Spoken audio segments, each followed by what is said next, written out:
Welcome to Friday Night Chats with Garage Geek. I hope everybody had a nice weekend. My throat is still kind of recovering, so I'm kind of like, so you're going to see me popping Ricola.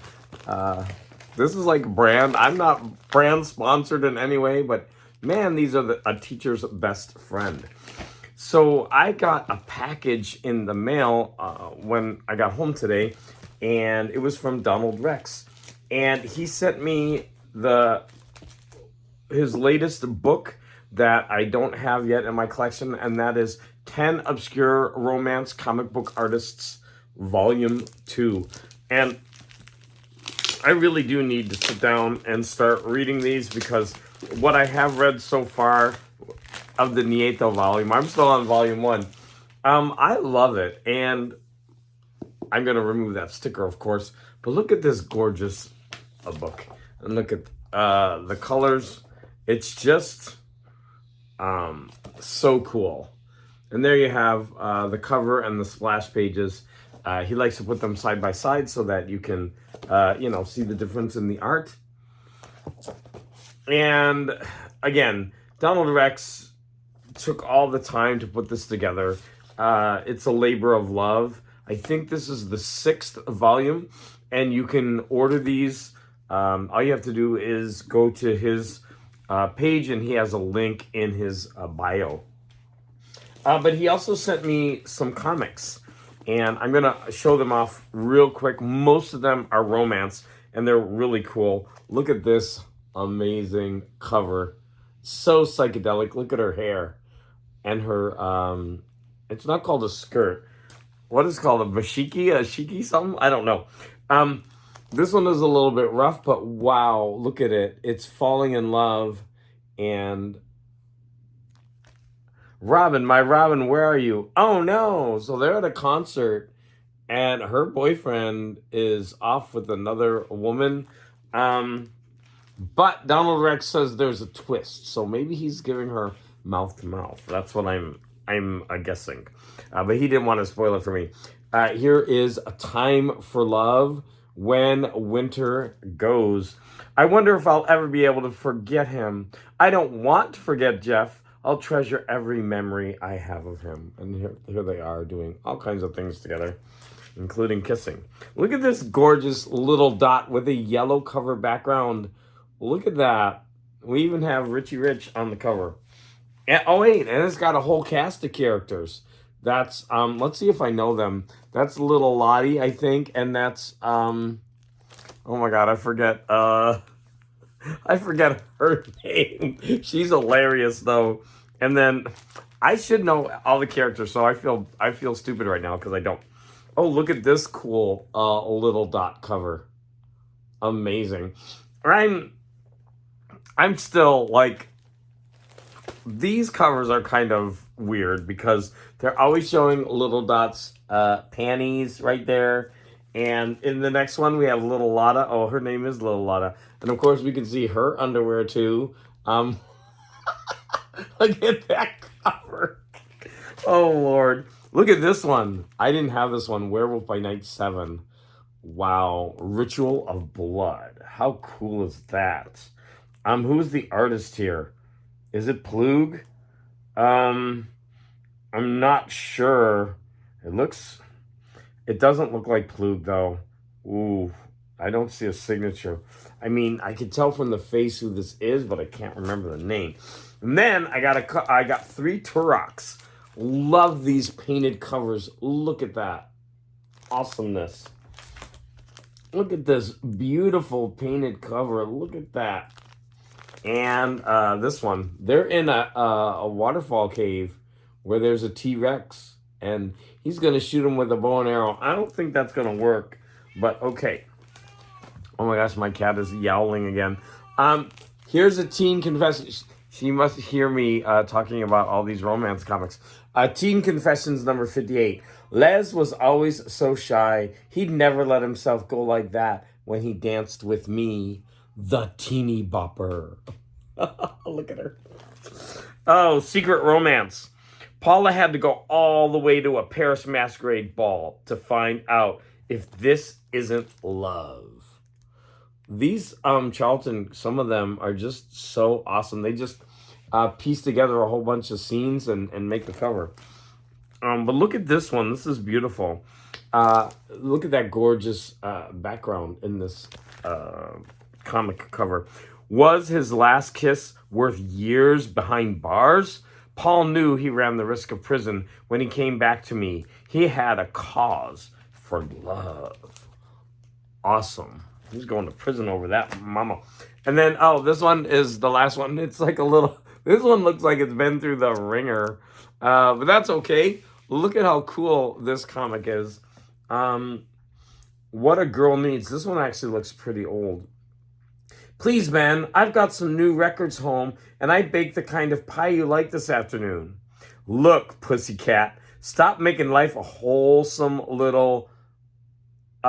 Stop making sorry, it's a little bit hard to read because of the thing. Let me get back that. Look, pussycat. Stop making life a whole... I'm gonna get this right. Look, pussycat. Stop making a wholesome little homemaker, will you? I dig kicks, not chummy chats by the fireside. Okay, I finally got through that. It was a little bit hard to read because some of it's missing in there, but you get it. And then he's like, and then he's got her waiting on the side. So this is a pretty awesome comic. Thank you so much, Donald Rex. What a fun group of comics. And to get your most recent book.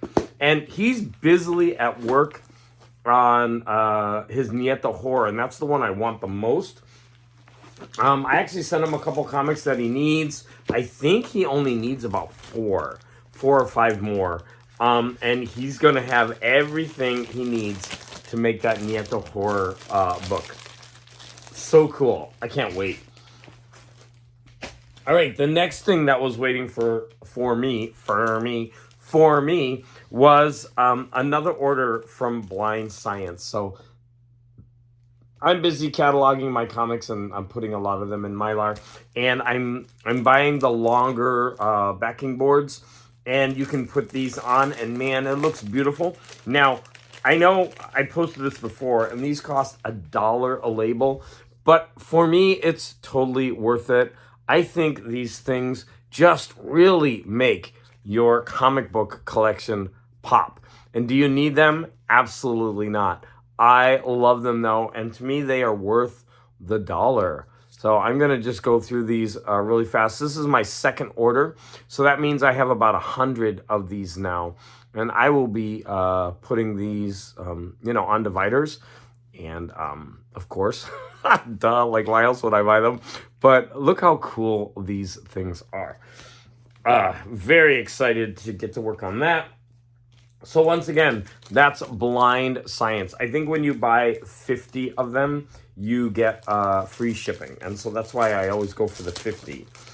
All right. Now, I've got a bunch of other stuff that I want to talk to you about. Some comics, some books, some short stories, some movies. What else? Oh, let's first talk about... let me put that over there since I'm done with it. I was on Gary B's live stream, and I was there as a guest host because I was on last week as the guest, and his normal host had to take a week off, so he asked me on the spot, and I was like, of course. And so the guest was Brucifer, and I had never heard of Brucifer before, so I went to his channel. Sorry, my throat. And I watched a few of his videos to get ready, and then he did a dollar bin dive edition, and it was a lot of fun. He's talking about, he was showing off a bunch of comics, 10 comics that he got out of the dollar bin, which he feels was worth way more than $1. And it was a lot of fun. And hopefully, I reached out to him, and hopefully I'll have him on as a guest on my show, just to chat and show off some stuff. And I hope that I can go on his show. All right, so that was the live stream with Gary B. Where am I going to start? Should I start with movies? Yeah, and I'll save books for later. So we're gonna start with the first movie that I watched this week was Superman. So I saw Superman at the movie theater, and I went with my daughter. So this time I watched it with my husband, and he hadn't seen it. Unfortunately, he didn't like it. So he was like, I was like at the end. So what did you think? What did you think? He was like, he.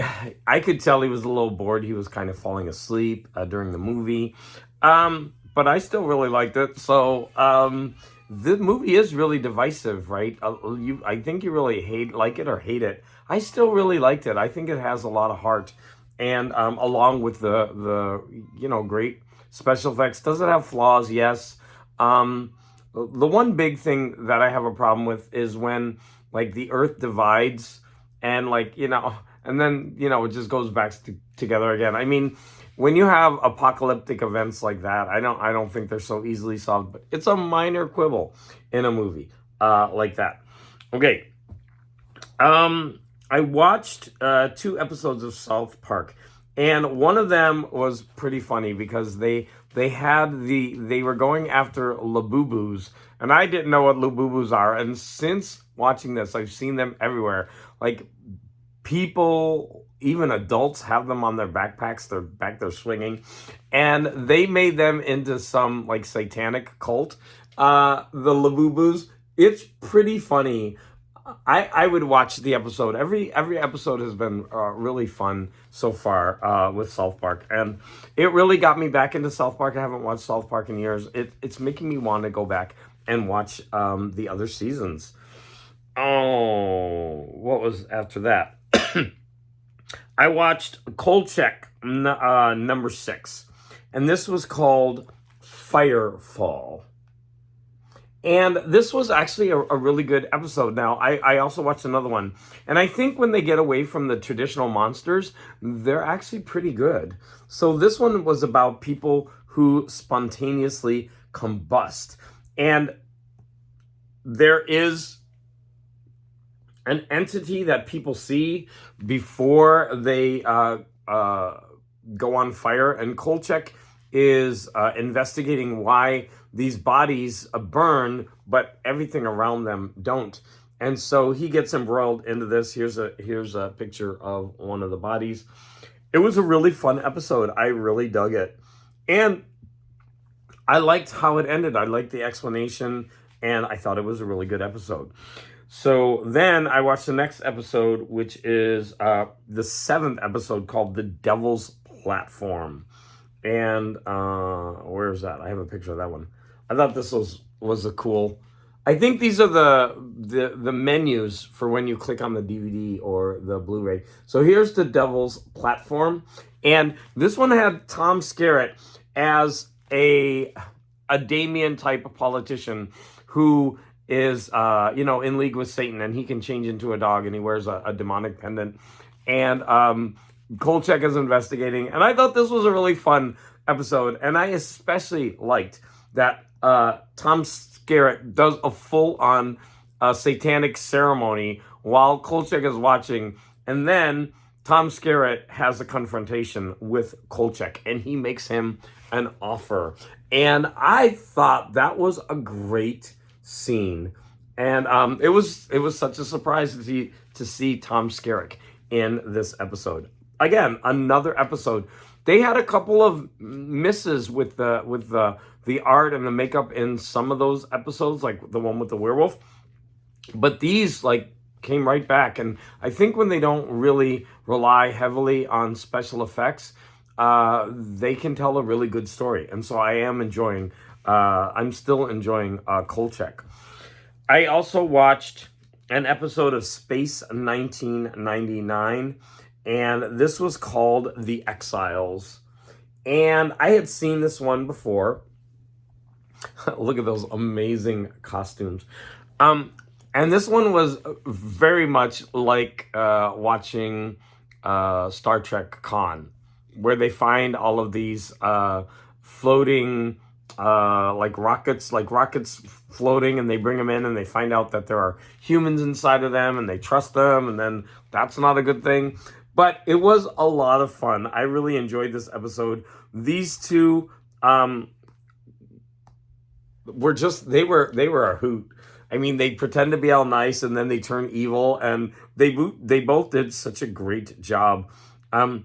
Here's a couple of other pictures from it so you can see the wild makeup in this.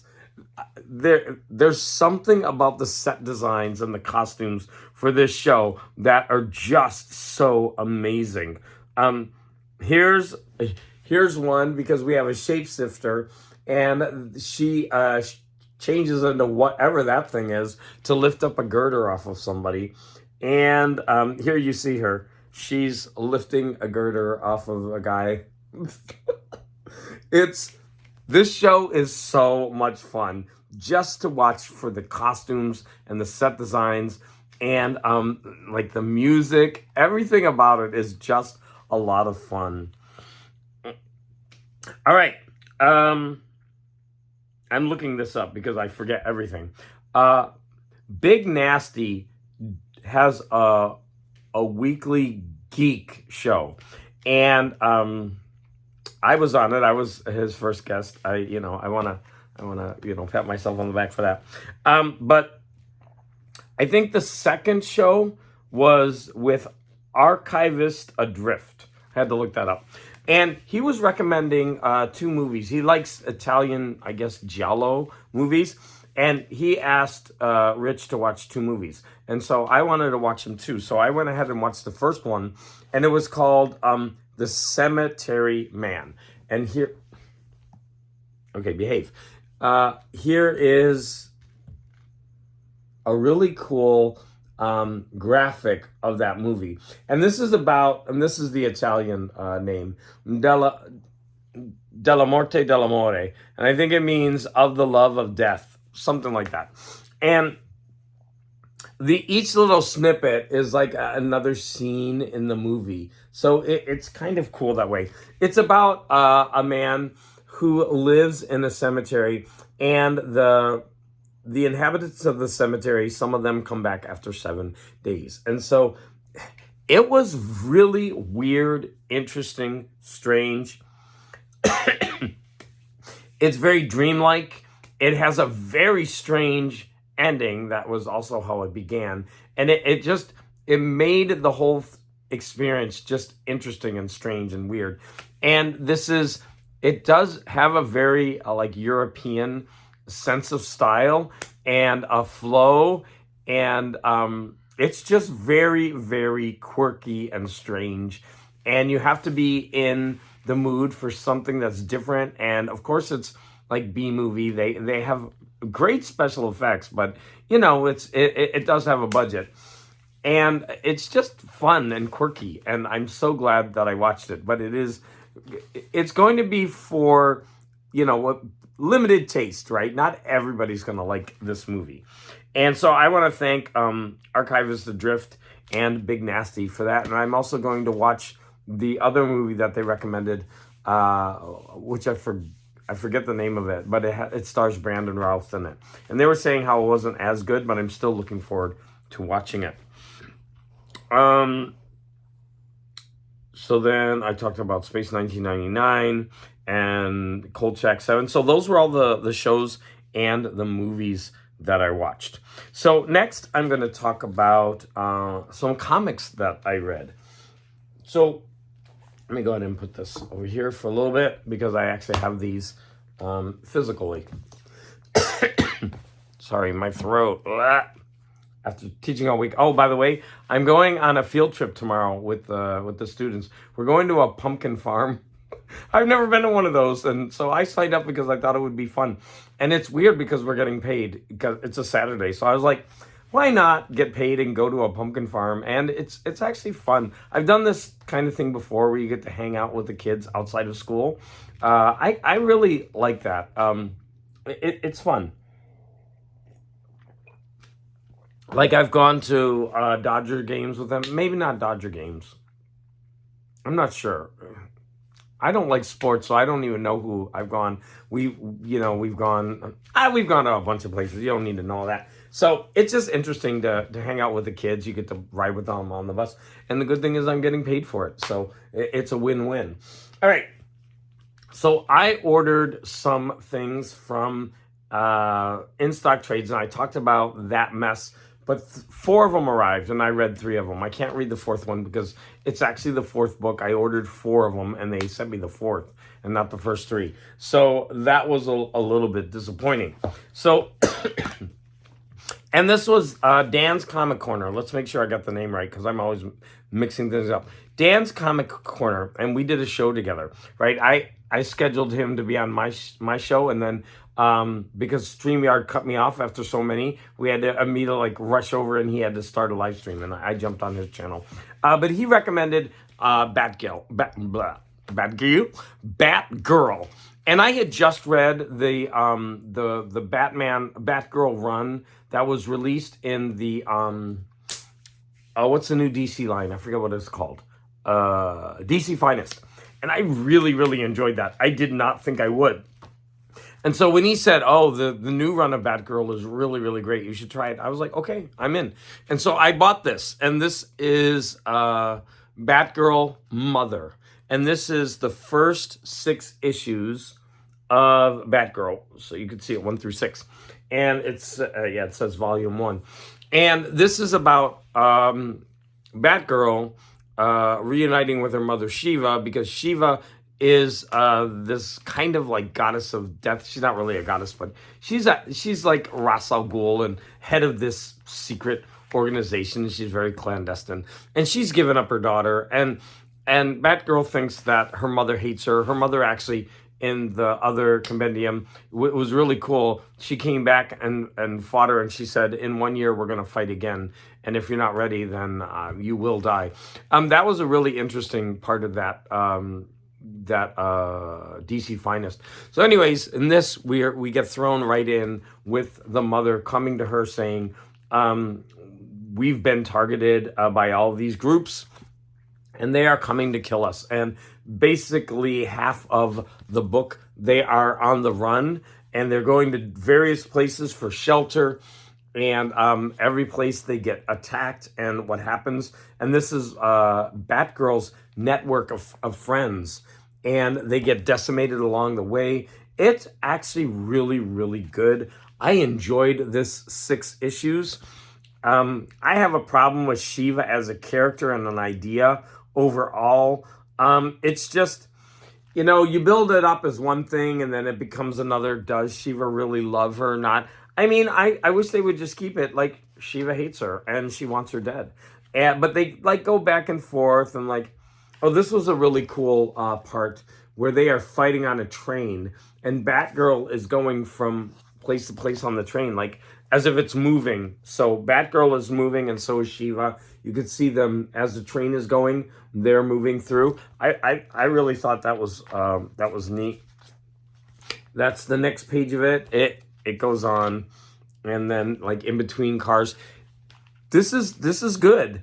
And there was one issue. Look at that cool cover. There was one issue that's told upside down and backwards. And even though I got it, I didn't know like exactly the order of it. It didn't really matter. I still got everything in the issue, but I was like, because it goes manga style. So when you read this far, and then the next page is upside down and backwards. And so you think you start reading here and go up or down or something. But no, you have to actually jump a bunch of pages and read backwards, I think. So that's what I did. But as an experiment, it was a lot of fun. And I appreciated it, right? Even if it wasn't, entirely successful, it was still a lot of fun. Batgirl, it was good. You should read it. But I would read the DC Finest. Those things are cheap, $20, and it's like thick, and you get the whole run of that series, and then you'll understand this character a lot better. This was a really, really a lot of fun. So this is called All In, and so I wanted to understand the absolute. So I read the Trinity, right? I started reading the first volumes of Batman, Superman, and Wonder Woman. And I found out that this is where it's introduced. So I went ahead and bought this all-in saga. And I'm going to say that this is very uneven. It's one of those things where, they bring everybody together in the universe, and yeah, I'm not a fan of those.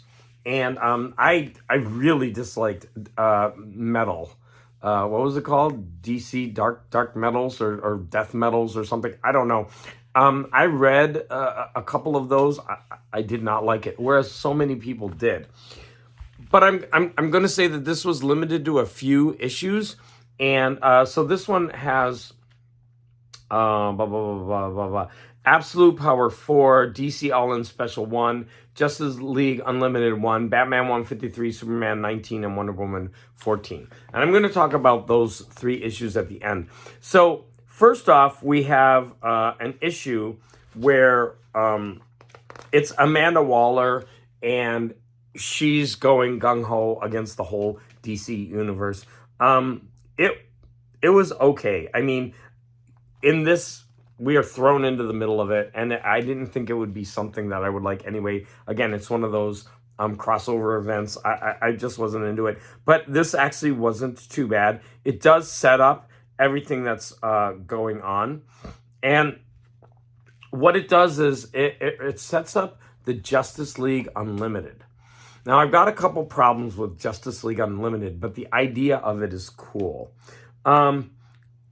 Basically, this whole thing is like a teaser to get you to buy other things. And it was a little bit successful. So after the DC All-In Special, we had Justice League Unlimited 1. Now, Justice League Unlimited 1 is where all the heroes across the whole Earth, they're all invited. And they're all going to live in the Justice League space station that's become this huge thing. Everybody in the DC universe works toward keeping this.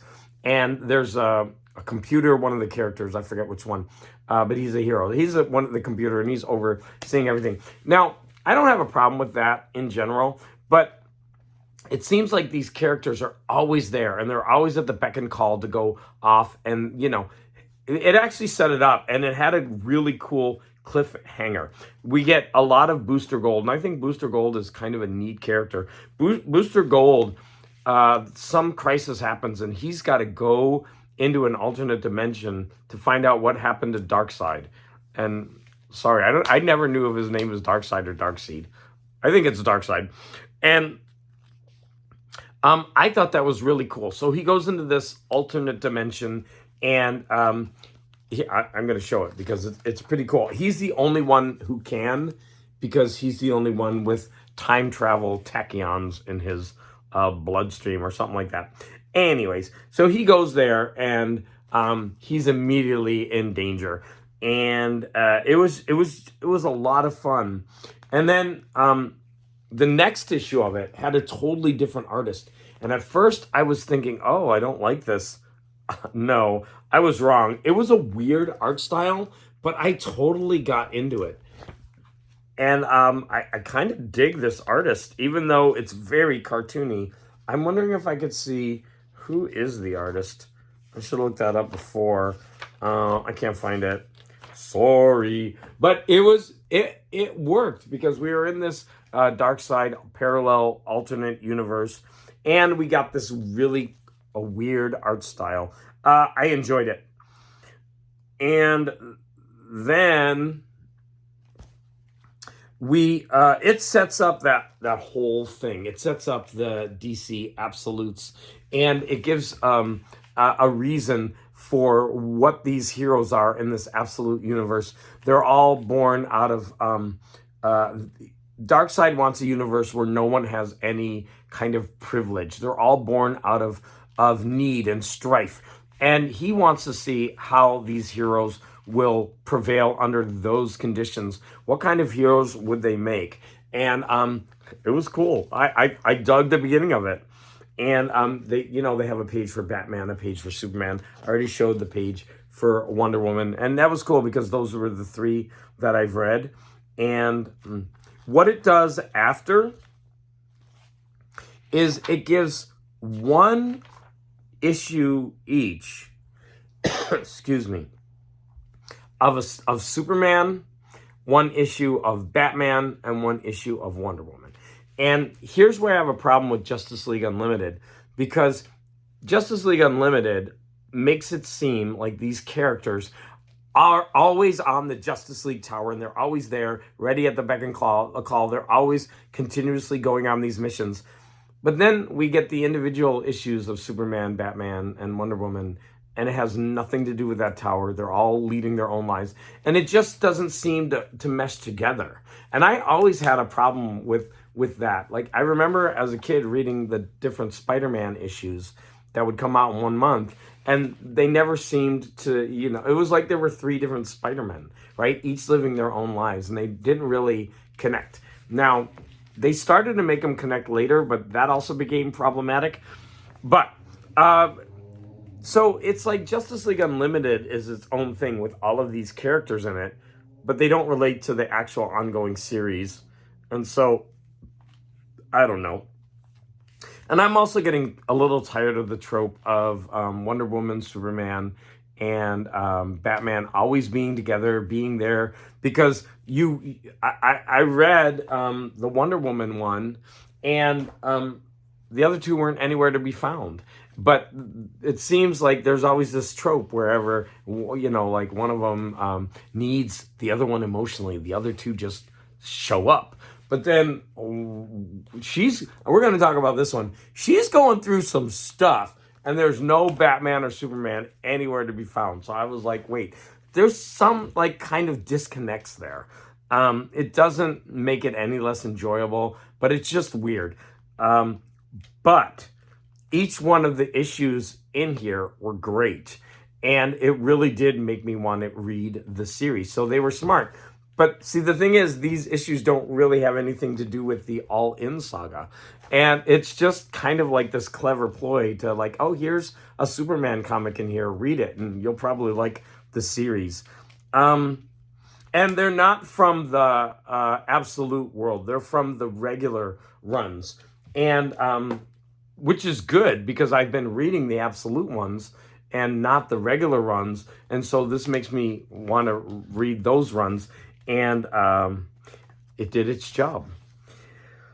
Yeah, great art in those issues. So, but I'll probably be reading the regular series of those and talk about those later. So that brings me to the third one. I believe, I can't remember who recommended this, but a lot of people have. So this is Wonder Woman's Tom King run, Outlaw. Now, Tom King is very controversial. Some people like him, some people hate him. Some people like certain things he's done and not others. I started reading this and I'm in love. This is good. Time for a sip of coffee. And I don't know if it's the writing and the art, but I think combined, the interior art in this is really good. Now, this is called Wonder Woman Outlaw. So in the beginning of this, it's actually pretty cool. An Amazonian on American soil kills 17 people. And we actually have a framing device in this. And future, it's the sons. It's the son of Superman, the son of Batman. And I forget, maybe the daughter, Wonder Girl, I'm not sure. But they all show up, and here's the trope of them, those 3 again. And they go on this mythic quest. And it was a really, really interesting introduction. And they're in search of a king of America. And this is kind of interesting, right? With everything going on politically. And he has the lasso of lies. And that, I'm not going to give anything else away, but that's how it starts. And it's a pretty fascinating beginning to this. And then we get into what happens. This Amazonian, we learn more about her later, of course. She goes ahead and supposedly she kills 17 people. We actually don't see it happen. We do see a fight, but we don't see any of the deaths. So Amazonians are asked to leave American soil and those who aren't are rounded up and slaughtered if they resist.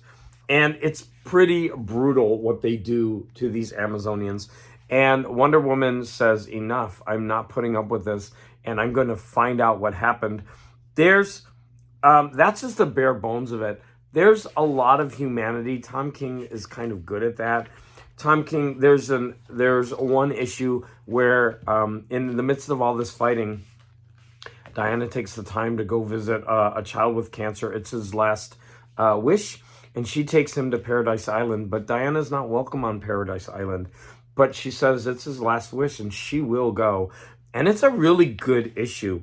Now, another thing that Tom King kind of does in here is he will do split screens where you'll get one action going on that is paralleled by something else, and they'll go back and forth, and it's really well, and thematically they're linked. It's really well done. I'm kind of gushing. I liked this so much. And now I'm trying to think, which one do I like more? Do I like Absolute Wonder Woman, or do I like Wonder Woman All In more? I'm not sure. They're both really, really good. I'm just sorry I waited so long to start reading this. Very, very good. So, 3 really nice graphic novels. This one inspired by Dan. This one inspired by Dan's Comic Corner. He may have also recommended this, but I know a lot of other people have as well. Let me go ahead and move that over here. So what do we have left? We have books, and we have physical books and stories, and then we have the online ones. I'll start with the physical. But while I'm doing that, I'm going to get a cough drop. So in the physical ones, I have a book and 2 pulps. And so I'm gonna go ahead and grab those. So I was on with Jeff's Cool Cave of Books, and we were talking about, I showed a Jeff Vandermeer book, and he was talking about how he and his wife, not Jeff, but Jeff Vandermeer and his wife have put together collections of interesting fiction. And I've had this for a while. I read a bunch of the stories, and I just stopped. I put it down, not because they were bad, but I thought, oh, this is a good time for me to pick this back up. So this is called the Time Traveler's Almanac, and it's just all these different artists, sci-fi artists, and maybe not, who have written time travel stories. And so I read one called Where or When by Stephen Utley. Now, I didn't know anything about this writer, so this was an education for me. But also, I hadn't read this story, and it's really good. So this is about 2 time travel tourists who are going to to a certain place, and they encounter slippage, and they get stuck in the Civil War. I believe it was Civil War or Revolution. No, I believe it was Civil War. And they're like stuck, and they get almost put into the middle of a battleground, and they're trying to survive. And they're just, trying to live long enough so that the handler can find them and get them out of this mess. It's really good. And what's really interesting is they meet this one character, and then they meet a group of other characters later from the future that kind of puts everything into a little bit of perspective. But I'm not gonna spoil it for you, but this is a story worth reading. It was a lot of fun. So that is Where or When. I believe all of these are available online. You could read them without you could just type it in, and then they're available. So you could look that one up. So I'm thankful that Jeff's Cave of Cool Books got me interested in reading this again. Next, Son of Crom, or Kid Crom, sent me to, where's the other one? He sent me to pulps. And that made me buy some more and do a video. But I figured I would start by reading his. So I didn't get very far, of course. I grabbed this because it was thinner than the other one. And it's Rangeland Romances. And you would think that I would understand from the title that these are romance stories. So I'm reading Hododama. I'm like, oh, this is all romance. It didn't matter. It was really good. So I'm going to get to it. But I started reading this, the first page. I'm like, oh, wow, a comic. And so I'm reading this like a dumbass. I'm reading all the way through here. And I was like, I got here and I was like, oh my God, this is an advertisement. Do you remember like the Twinkie ads in the Marvel comics that would use the comic characters? That's what this did, but it totally tricked me. They go on this big adventure, and then in the end, they have to shave to look good for the media. So all of this is set up for when they have to shave to look good. And I didn't realize it, and I was enjoying it going along, and I was like, wait, they totally tricked me into reading this advertisement for shavers. And what is it? Gillette blades. I was laughing at myself for being so duped. All right, so the only one that I read was this Captain Vivacious of the Big Muddy. And this is a steamboat story where we have a female captain. Nobody wants to be with her because she is a female. Another captain has taken her crew and set off, and she realizes that if she doesn't go and beat that other ship, she's going to lose a lot of money. So there's a race. Now, she gets a pilot. She needs another pilot with her. And she finally gets one, but it's a young, cocky guy, and he doesn't want to be on a ship with a female pilot because that would like ruin his reputation. I was totally drawn in. This is a good story, and they're having this adventure trying to beat the other ship. They're getting into all these scrapes and problems, and then there's this gambler, an older gambler. And I was totally rooting for him because he's in love with the captain. But then you get this young, cocky guy who's just an ass. He abandons her. And then on the other ship, there's this young kind of heiress who's a total witch. And I was like getting into these characters. It was a lot of fun. But what happened in the end? Like, I was so let down because I was rooting. Listen to me getting all into this romance comic.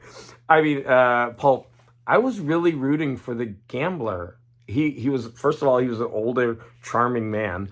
And he was always patient, always there for her. He was there whenever she needed her. And then you got this young, cocky guy. But I think this is what happened. Because I was reading everything. It was going great. And then the last two paragraphs, they summed it up like that. And I think the writer of this story had to give the audience what they expected. And they would expect the young captain, female captain, to get with the young guy, even though he'd been a total ass. He totally changes his tune in the last paragraph, and they're all happy. And I felt really cheated and let down because up to that point, this story had been so much fun. And I was just like, so... Thank you, Son of Crom, because this is great stuff. I cannot wait to read the next story, which is, what's it called? I'll give you a little preview. Let me get there. A Stitch in Two Time. A Stitch in Two Time. How awesome is that?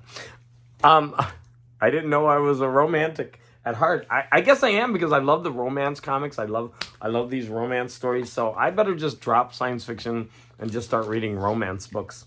Okay, so the last thing that I have that's physical is I've been meaning to read this pulp.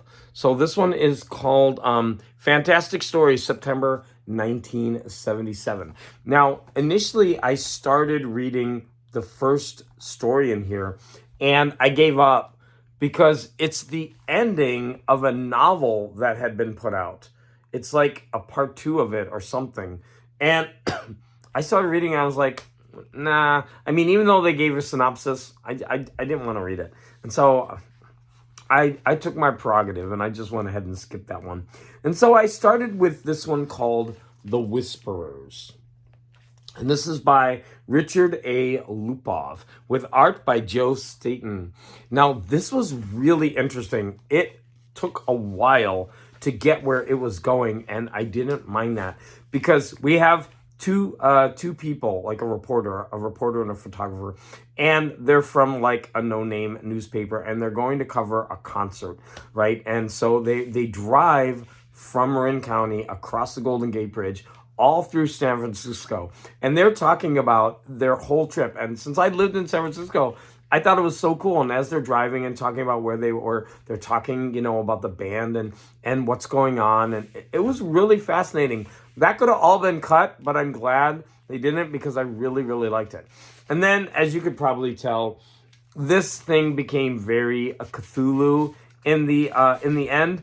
And I thought, well, fantastic stories. I guess it was more horror than fantasy, but maybe it should have been in a horror anthology. But fantastic stories doesn't have to mean science fiction.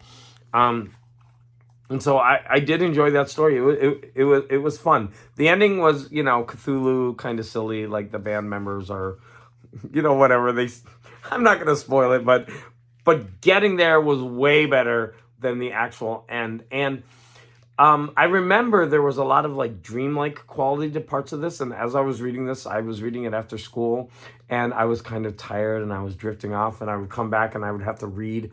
And my like reading mind state similarly matched like some of the dreamlike quality, because when they actually get to the place where they're interviewing, the band is very like witchcrafty, like everything going on seems like to be all like dreamlike, and their interactions are different. Like they get pulled away, and like it's just like with mists and all this other stuff. The descriptions are really, really interesting, and I think my mind state was there. So pretty cool start to this, even though I skipped the first story.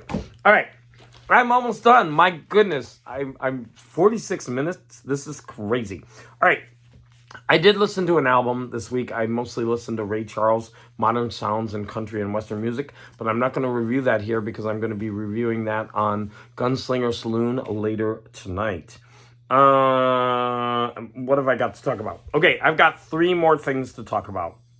And those are books that I read. The first one is another one of the Booker long lists, and this one is called Endling. I'm going to pull that up for you right now. So here is the cover. Now, this book was really, really interesting. It's dividing readers. I appreciated this book more than I loved it. For some reason, it was just, I'm not going to say it's bad writing. It was really good writing. And it was experimental in parts, which I actually like that more. But the whole narrative kind of left me cold. It's about a woman who is a scientist. All she wants to do is find snails and protect them. And Endling means the last of the species. And she's looking to find a mate, or to help this one snail called Jeff. I think it's called Jeff. No, Lefty. It's called Lefty because of its shell. I don't know why I got Jeff. I got all these Jeffs going on, so the snail is not Jeff. And in order to make money, she's in Ukraine. And in order to make money, she goes on these dates with this dating. There's a dating industry there for like people from overseas to come and find brides. And so she gets involved with these other people who want to bring that industry down, and they end up kidnapping these bachelors. And what happens is, in the middle of the book, the war breaks out, and it's really, really interesting because in the middle of the book she ends it, and they go through like a glossary and like it's totally like the end of a book.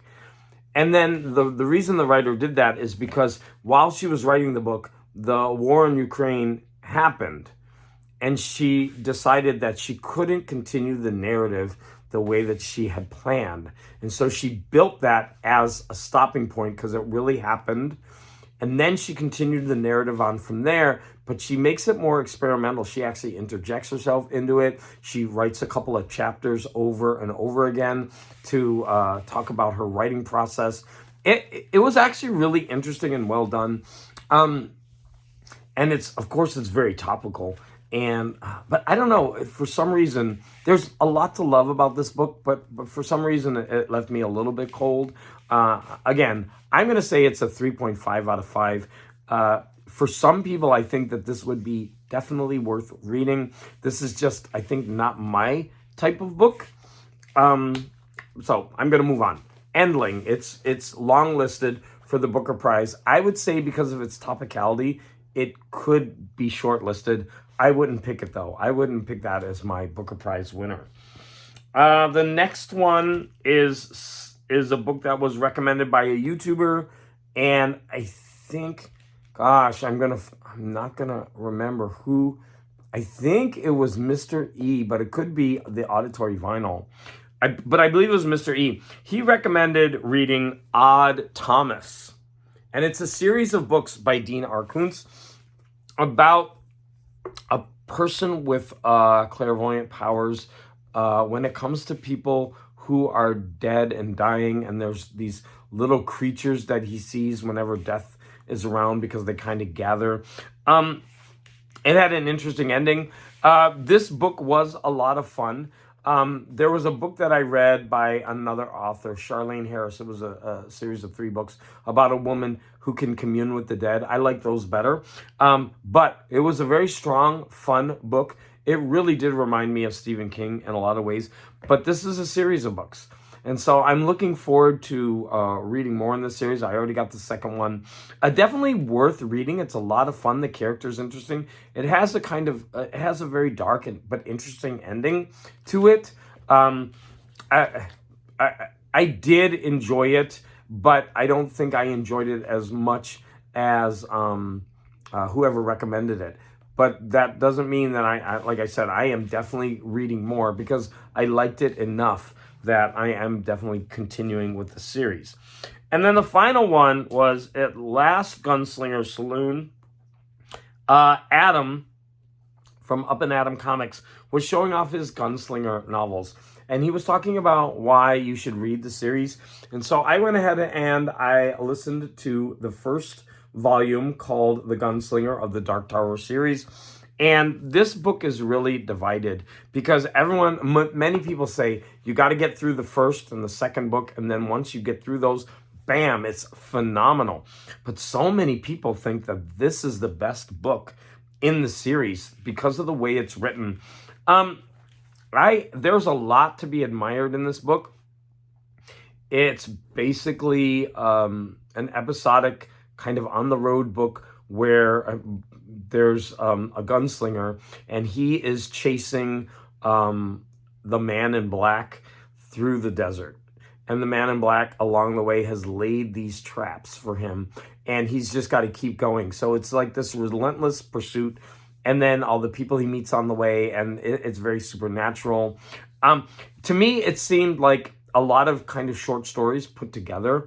And some, like, especially near the end, it seemed to kind of jump a little bit. But there were definitely really cool parts. He does meet a child who becomes his traveling companion. And there's this one part where they're on a railroad. What do you call one of those cars where you have to go up and down like this to make it go, like each person?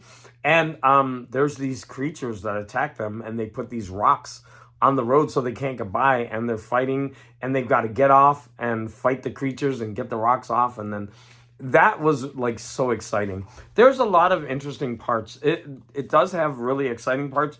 And in parts of this book, the writing is really, really good. I enjoyed this book.